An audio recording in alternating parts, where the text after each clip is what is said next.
Right, hello, I'm Dr. Chaos. Welcome to Battlesector. We'll be doing the Age of the Crimson Dawn campaign, which is the Blood Angels one that comes with Battlesector. I'm doing this as a video mainly because I wanted to give a week to see, hey, will the edited version down of the Tyrion campaign for Total War Warhammer be better than the unedited one? And my god, even though it's only been a few days, I can clearly see that it is. But anyway, I've recorded this, so I'm just going to edit it down and let you guys join me for playing. In Units. the grim darkness of the far future, there is only war. People are born, they live, they suffer, and die. Rarely of natural causes. I will say, Days if you prior to the survive a fall of bullet, Cadia, that's not really Dante natural. faced his greatest challenge. High Fleet Leviathan had broken through the Krypton shield, and the Tyranids bore directly for the sacred homeworld of the Blood Angels, Baal. I think a lot of the 40k stuff looks cool, and I would love to Sons of get more into it. Sanguinius The rallied issue, from the far I don't corners like of the 10th galaxy. edition rules. Complete strangers died side by side as brothers. Yet even this unprecedented congregation could not hold back the Great Devourer. In their darkest moment, the Blood Angels gathered around Lord Commander Dante, a last stand. They gave themselves to the Red Thirst and stood in defiance of the alien.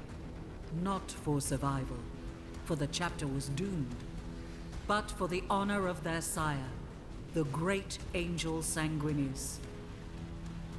And then, pandemonium, the Cicatrix Maledictum opened and tore the galaxy in two.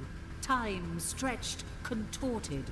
Demons of Khorne poured across the moon of Baal Primus, tearing at Xenos and Marines alike. Havoc reigned. But just as quickly as it appeared, the Cicatrix Maledictum contracted.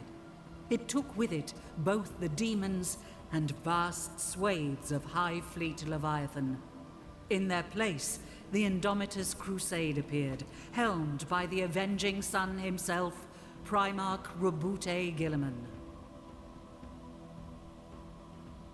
The blessed Primarch didn't just bring relief to Baal. He brought with him the Primaris Space Marines, thousands bearing the mark of the Blood Drop. The Is that a Primaris were Storm larger, Eagle? stronger, more resilient than their firstborn brethren. But to the Blood Angels, they represented a different kind of salvation. The promise of these super soldiers was of an improved gene line, more pure and closer to that of Sanguinius. Away from prying ears, Archmagos Call whispered that they showed fewer signs of the flaws that plagued the great angel's blood. No more thirst beating at their hearts. No more armor to be painted black. A semblance of normality has since returned to Baal. The monolithic Indomitus Crusade prepares to leave. Commander Dante, now Lord Regent of half of the Imperium, works to heal his chapter and Baal of the trauma suffered at the hands of Leviathan. And on the moon Baal Secundus, Sergeant Carlion hurries to the aid of a sanguinary priest. So, we have a couple of different units. We have the Intercessors, who are equipped with bolt guns. They are a general anti-infantry unit, and can be, and will, shoot down gaunts. We have Aggressors, who have a heavier anti-infantry weapon, as well as some Fragstorm grenade launchers to do a long-range anti-infantry attack. And Assault Marines, which are jump troops. They have melee capabilities. But yeah, we completed the first mission. Basically, kill a bunch of gaunts and test out the various different units, especially with the intercessors and aggressors and assault marines. Mission 2 was simple. Um, we needed to rescue a sanguinary priest and get a bunch of gene seed. Sanguinary priests are basically medics and were very useful throughout the campaign, especially for some of the units we got later on. We fought our way down from this facility, ran our the sanguinary priest, Brother Turo, through, and basically held off the Tyranid swarms down there. The Tyranids then gained access to the Venom Thropes, basically can do some poisoning things, but honestly not that big of a deal if you can shoot them down before they get close, but they are melee only. Next, Mission 3, we have to take a supply bunker. We will gain access to Hellblasters, which are plasma troops, great for anti-armored stuff. The heavy variant is a lot better for anti-armored stuff, and land speeders, which are fast-moving, but but they have anti-infantry weaponry, but can be upgraded with anti-vehicle weaponry later, anti-vehicle and monster weaponry later on. We did gain access to some land speeders in this mission, however, I did lose them. They did get destroyed, but in the end, it's basically just, hey, hold the bunker against the Tyranids. Mission 3, we basically need to move after Reclamation Pool, which is what the Tyranids use to dump their corpses, for the most part, turn them into biomass. They're being guarded by a Tyranofex. A Tyranofex is a big beastie, which has, well, in this game, I think it's limited to, at least in this campaign, it's limited to basically an acid spray, which is a massive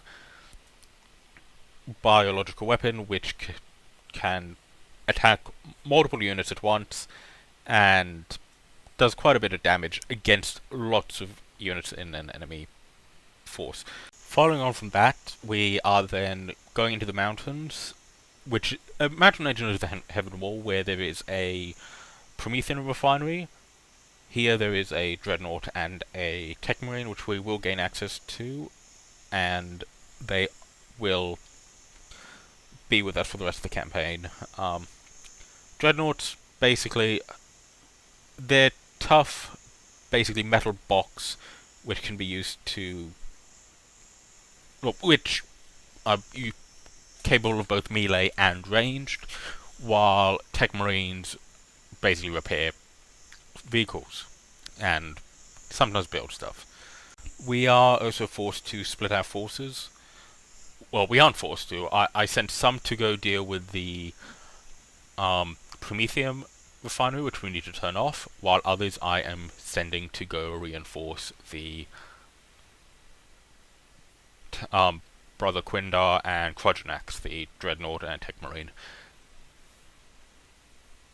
We are also introduced to what I consider one of the worst things that we encounter in this playthrough. So, while here and there, they're not gargoyles. They're small, but they aren't as small as Gaunts and Hormagaunts, which means they're a little harder to kill.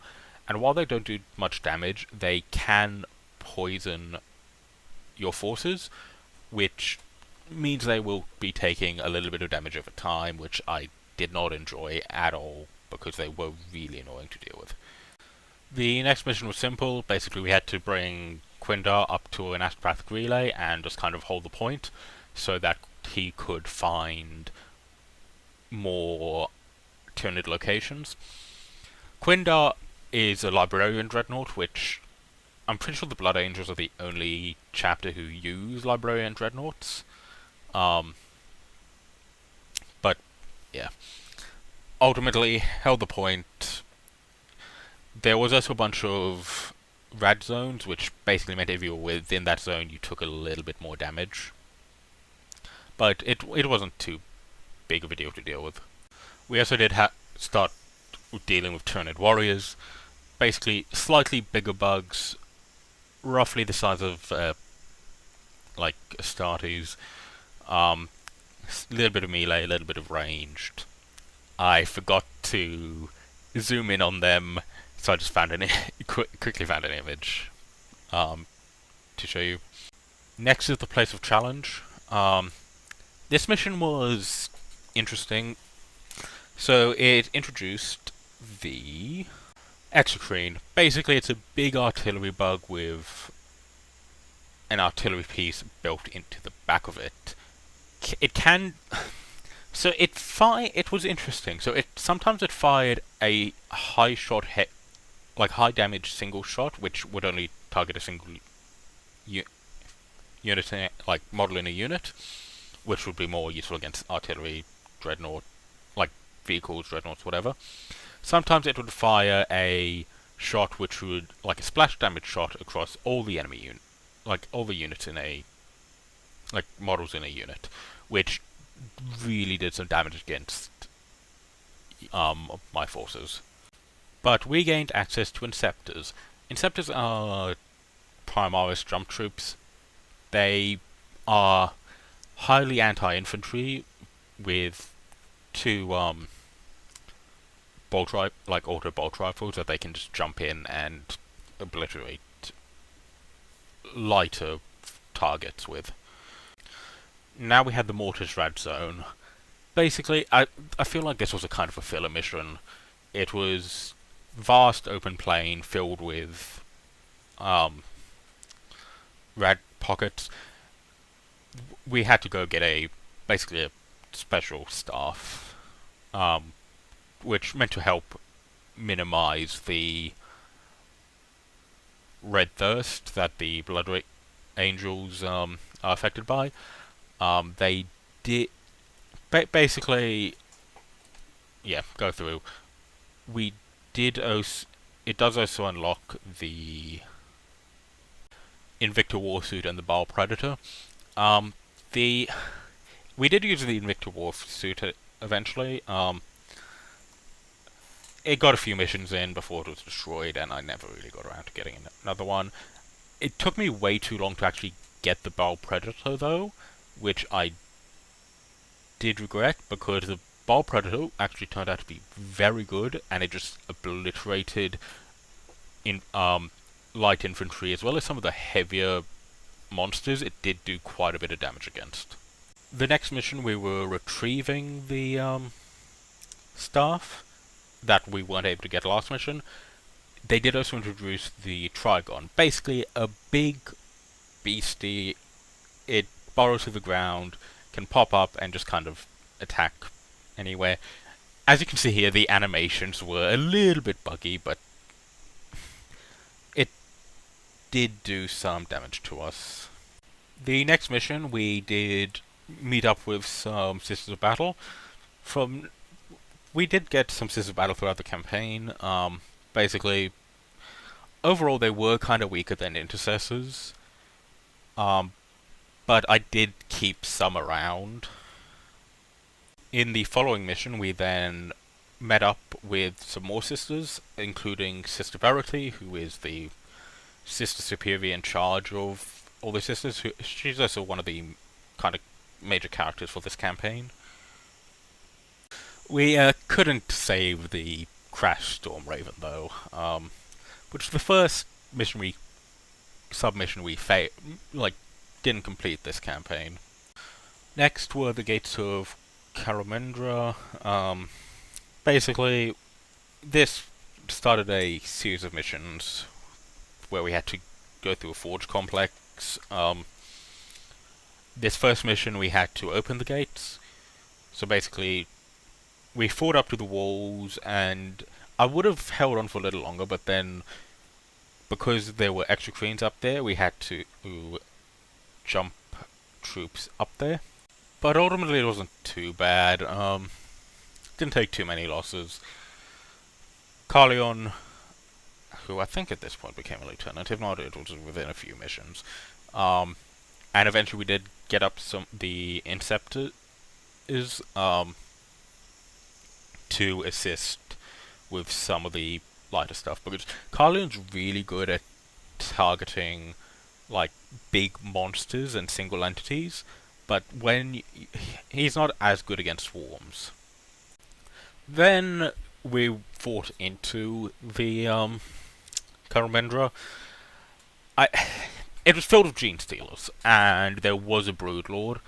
Um, so they're more anti vehicle. Well, they're more anti-infantry. But they are anti-armored infantry because Rending Claws are very good against armor. Thing is, though, there's a bunch of gates all around the place, and well, I spent time shooting through them because they had a limited amount of range stuff, which meant that once they ran out of range stuff, their melee stuff would run up against the gates, and I could just shoot through them. It also didn't help that I didn't realize you could open the gates, because these were very small nodes. They were next to literally every of the gates, so you could just open them. I didn't notice that until the very end of the mission, and in the end I just jump packed over, and because a lot of the stuff was melee and had no range capability, it was just safer to shoot them for the gates. Like, seriously, it was basically shooting fish in a barrel. The only time I didn't, like, I only jumped over when I knew I could take out everything within there.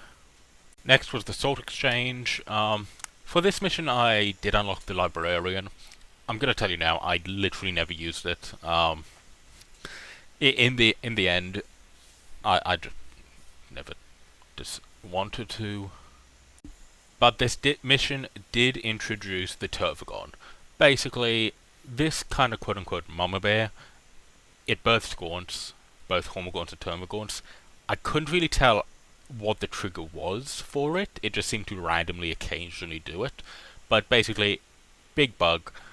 Again, heavy plasma incinerators did make short work of them.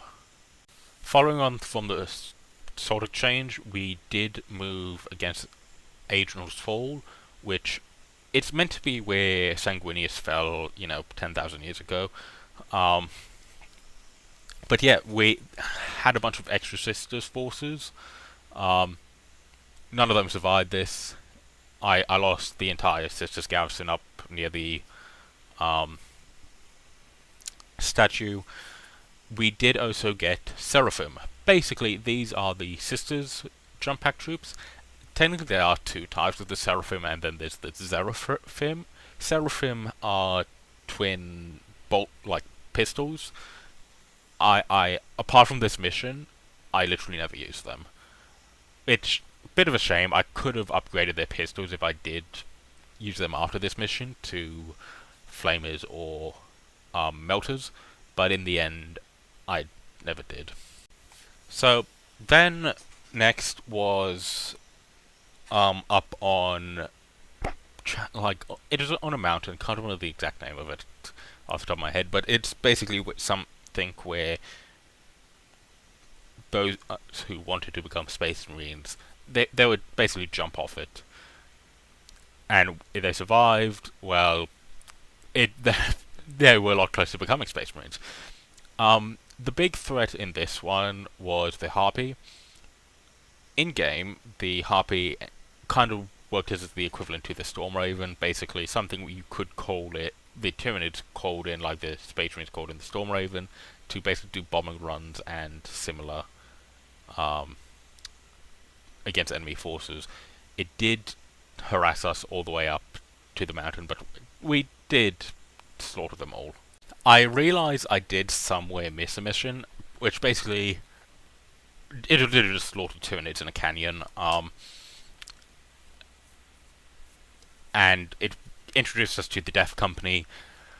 Brother Quindar is slowly falling to the Black Rage. But yeah, currently we're going into a underground city where we need to hold open a couple of gates so we can move forward and basically try to find the Tyranid hive mind bit.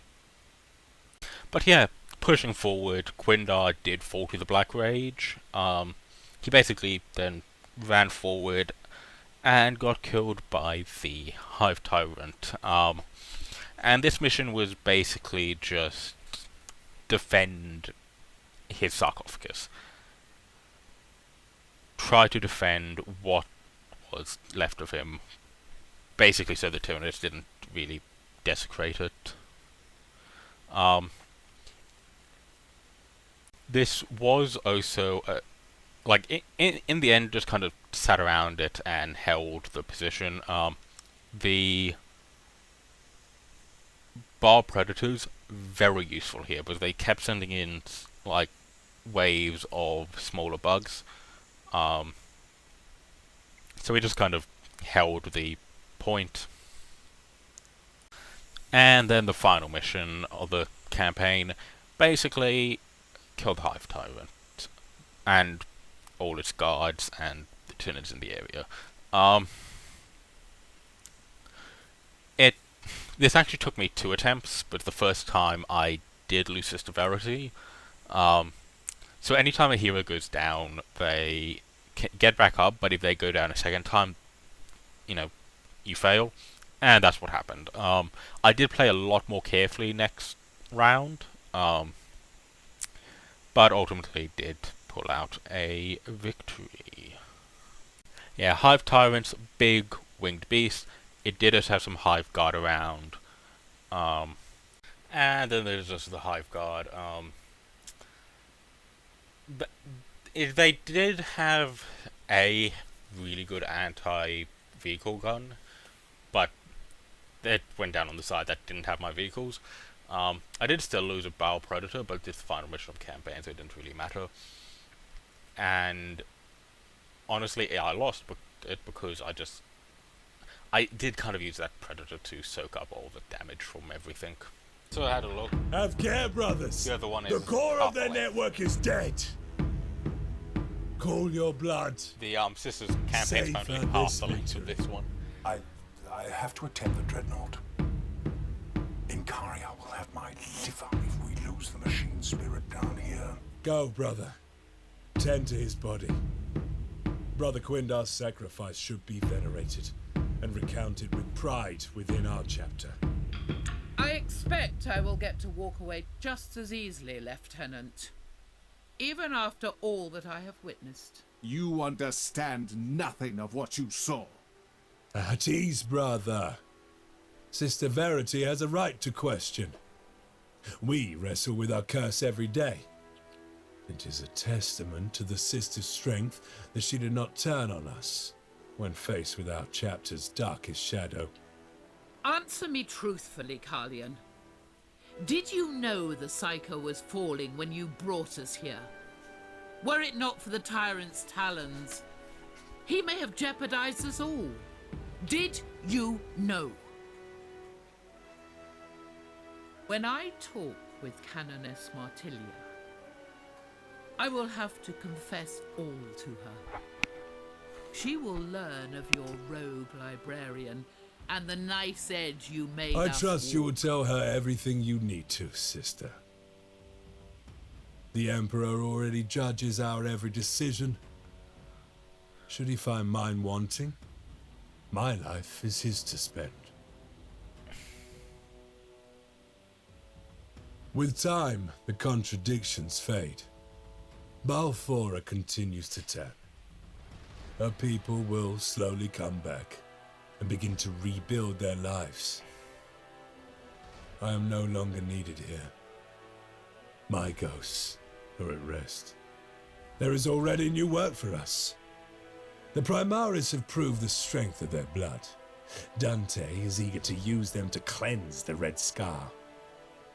Baal is but one of thousands that we will wrest back from Leviathan. Our sword arms may tire, but our spirits cannot, so long as enemies of the Imperium remain. For we are the angels of death, and we are always prepared for war.